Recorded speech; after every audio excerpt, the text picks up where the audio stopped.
अस्सलाम वालेकुम। शेख सादी की तमाम हिकायतें ही इंतहाई सबक आमोज होती हैं, लेकिन इस हिकायत ने तो कमाल ही कर दिया है। उर्दू सबक आमोज कहानी हीरे मोती। शेख सादी कहते हैं कि एक रोज मैंने एक अरब बद्दू को बगदाद के सर्राफा बाजार में जौहरियों को एक किस्सा सुनाते हुए देखा।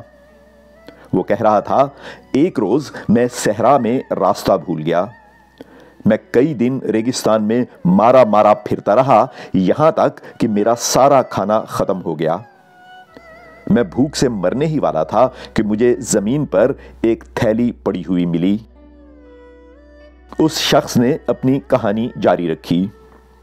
यह सोचकर कि इसमें भुनी हुई गंदम है, मुझे खुशी का वो एहसास हासिल हुआ जो मैं पूरी उम्र भुला नहीं सकता, और मैं गम के इस एहसास को भी कभी भुला ना पाऊंगा जो मुझे यह देखकर मिला कि थैली में गंदम नहीं बल्कि हीरे और मोती थे।